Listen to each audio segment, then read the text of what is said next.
Welcome to Calm Your Caveman, a podcast where we study the tools for anxiety mastery. I'm your host, Dr. Adriana Jarvis Twitchell, a specialist in anxiety mastery strategies.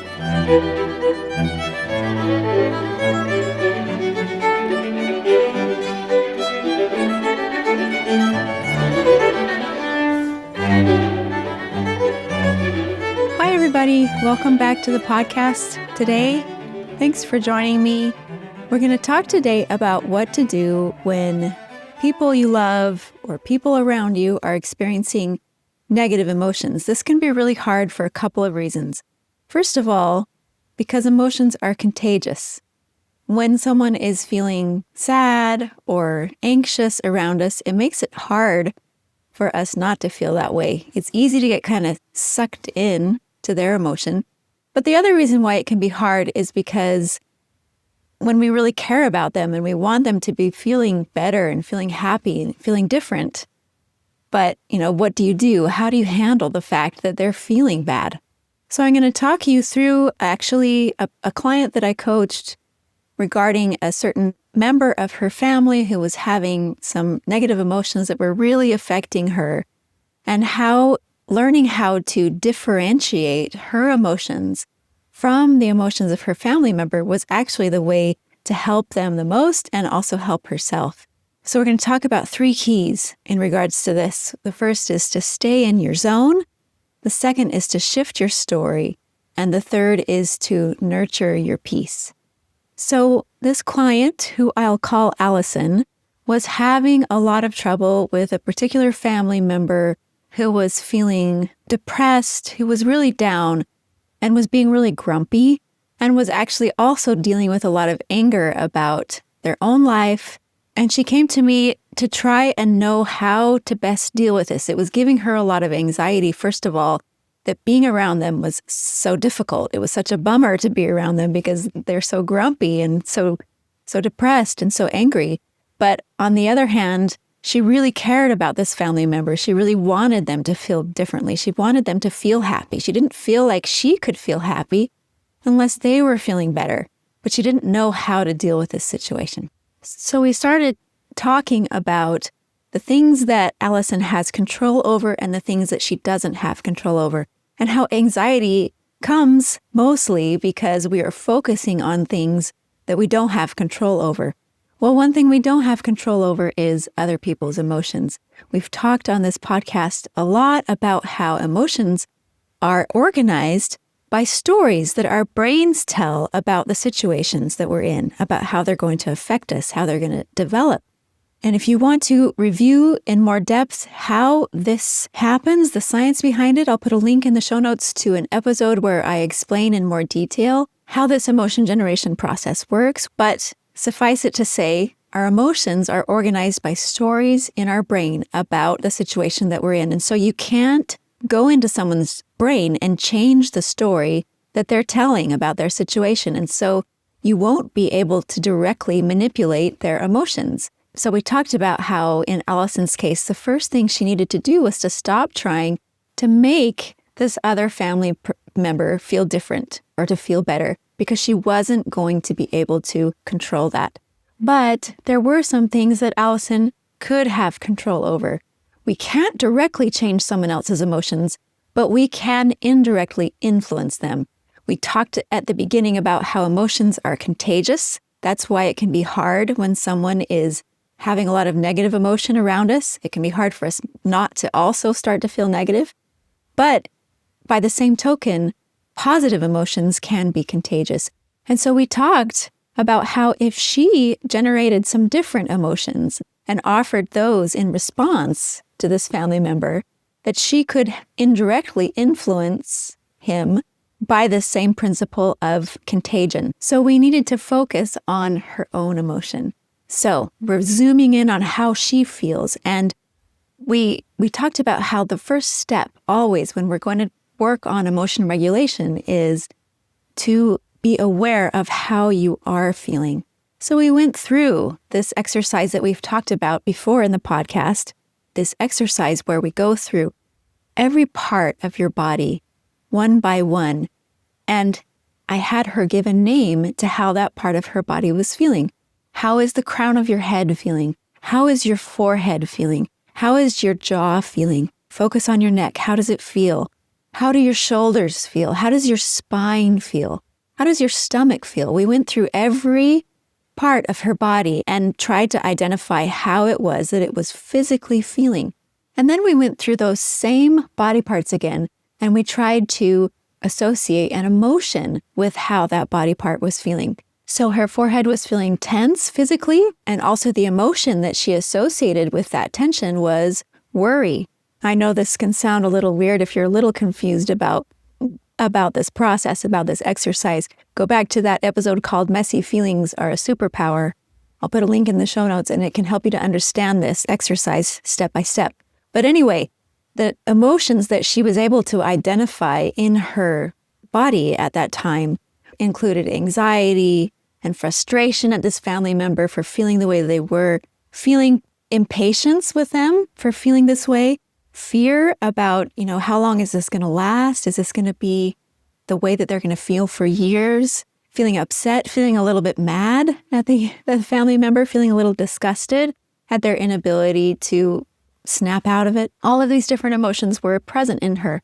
So this was a really helpful first step, because you can't change how you feel until you know how you feel.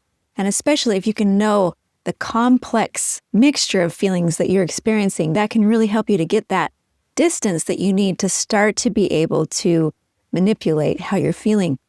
So that's how I helped her to stay in her zone of control. She couldn't directly control the emotion of the family member, but she could work on her own emotion. And we first worked on it by identifying exactly what her emotions were. Once we knew what her emotions were, then we started talking about how she could change her emotions. How do you change your emotions? We've talked about this in innumerable ways on the podcast, but what it comes down to is that when you can shift the story that your brain is telling in your head, then you will shift your emotion. So if she doesn't want to be sucked into the depression and anger of this family member, she wants instead to offer different emotions. I asked her to think about what emotions she would like to offer in this situation. She thought about it, and she realized that she wanted to, in exchange for the depression and the anger and the sadness that this family member was feeling, she wanted to offer a source of hope, a sense of peace, a sense of happiness, and love. That these were the emotions that she wanted to generate so that she could influence her family members' environment. So we had already discovered that this was not what she was feeling. She was feeling anxiety, frustration, worry, impatience, a little bit angry even. So how is it she's going to move toward hope and peace and love and happiness? Well, she's going to do that by shifting her story, by identifying what story her brain is telling about the situation and learning to shift it in some way. And a couple of episodes ago, we talked about how our brains are always asking and answering 3 different questions when they're evaluating the situations that we're in. So they're asking, how good or bad is this? Whose fault is it? And how will it evolve? And so once we discover how our brains are answering those questions, then we tweak the answer to those questions, and that will change our emotions. So the first question, how good or bad is this? Allison discovered that her brain was answering that this was very bad. This was a really big problem, because she was answering the question about how will it evolve in a way that saw this phase that her family member was going through as something that would be long-lasting, something that was projected into the future, that was going to complicate their relationship, that was going to make everything break apart. They were not going to be able to have the kind of love and unity that she wanted in her family. So this was her appraisal. This was her story that she was telling. So we started to work on some different questions that might help her to change a little bit the way that she is answering those questions. We focused specifically on the first question, how good or bad is this? And the last question, how is it going to evolve? And trying to find a way that she could come up with new answers to those questions. So I asked her a question that we have talked about on this podcast. Think about this family member that you love. Let's imagine that they are going to die in a year. Today they get a terminal diagnosis, and you know that they only have one more year to live. How would you view this time, this day, right now?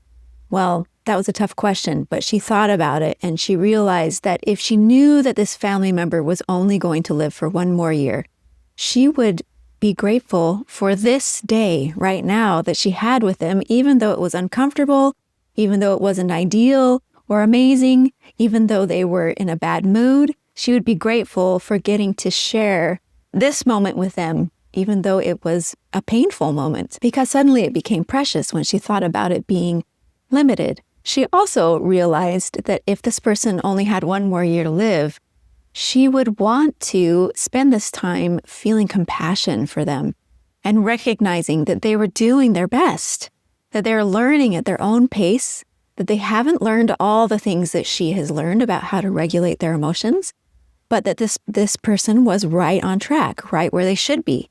She would want to allow him to see things the way that he sees them and just realize that he's human. He's dealing with painful emotions. She knows what that's like. She's dealt with a lot of painful emotions. He's dealing with loss. He's dealing with fear. He's dealing with feeling vulnerable. He's scared of things. So this reframe helped her to just feel the different ways in which she would want to exercise a view of compassion on him for the difficult thing he was going through and how she could understand that it was hard. So suddenly it starts to answer that first question, how good or bad is this, in a little bit different way, because it doesn't seem quite so threatening. It's not so much of a problem. It's a precious moment in time in which she can show love to him for what he's going through, for the difficulty that he's going through. Another way that we worked on trying to shift her story was we talked about something that we've talked about on the podcast here, where we all have emotions and thoughts, but we also have another part of our brain which can think about those emotions and think about those thoughts, that can observe them.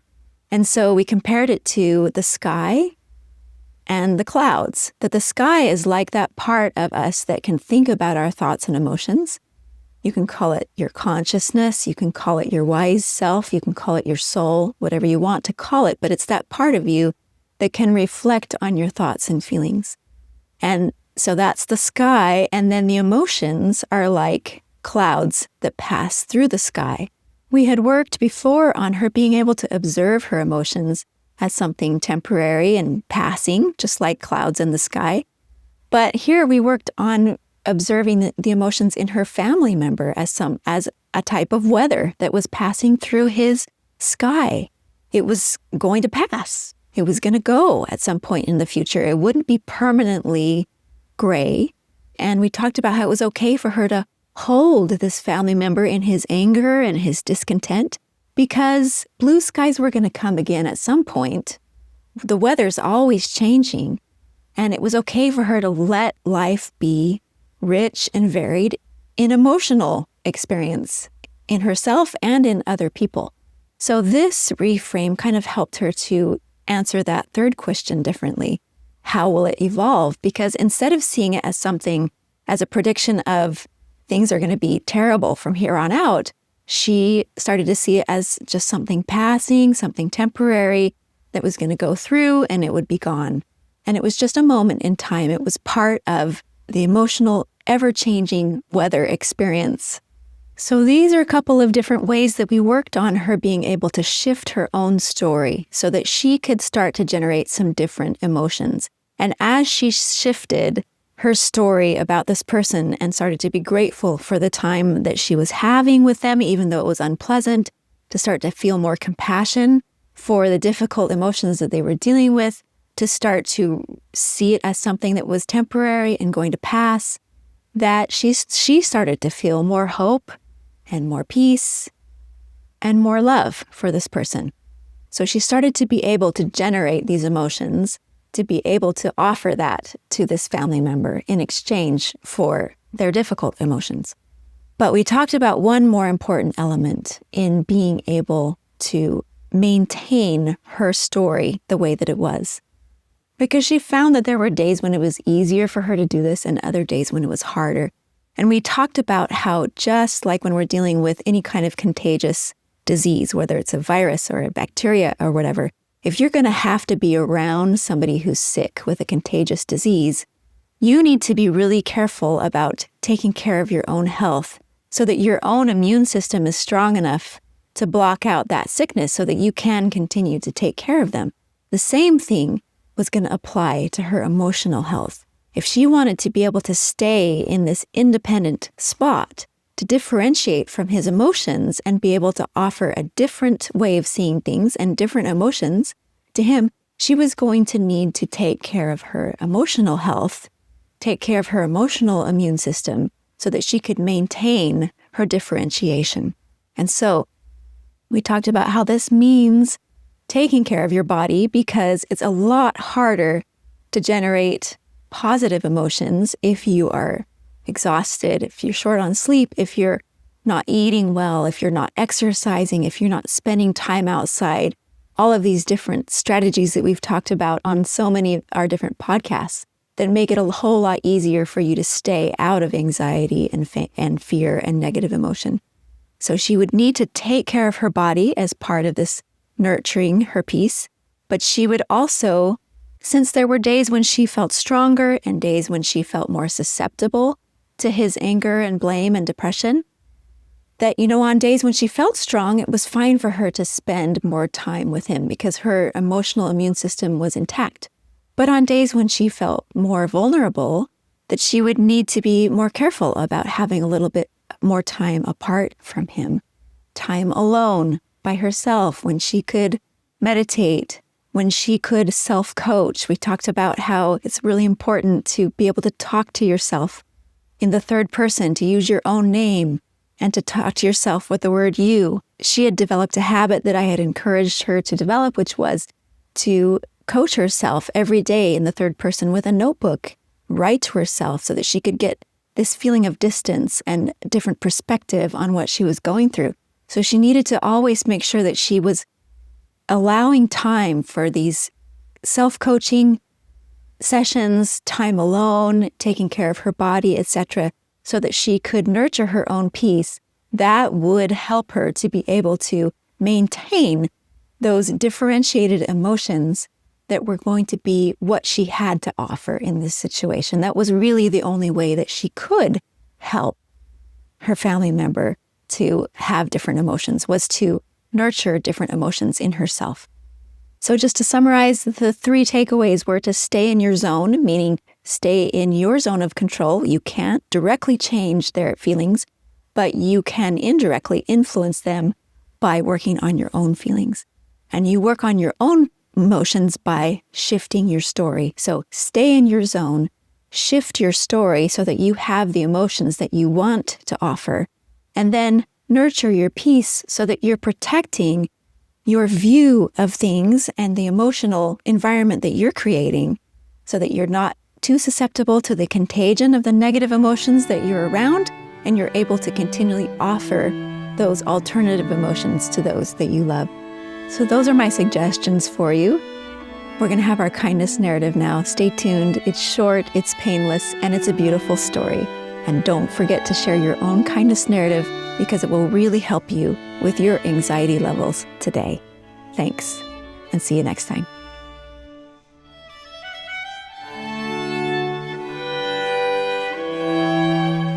When I had 4 young children under the age of 8, I found out I was pregnant with triplets.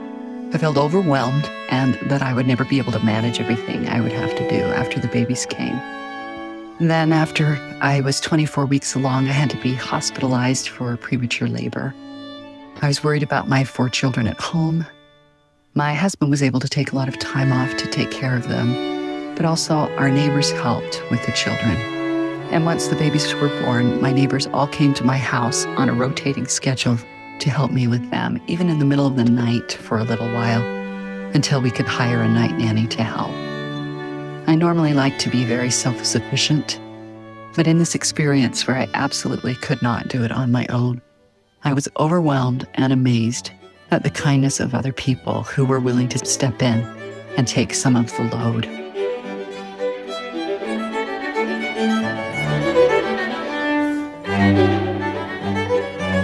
Thanks for joining me today. If you'd like to share your own kindness narrative for a future episode, email your audio recording to calmyourcaveman@gmail.com or send an audio on Instagram at calmyourcaveman. It's optional to use your name. What's important is sharing your story.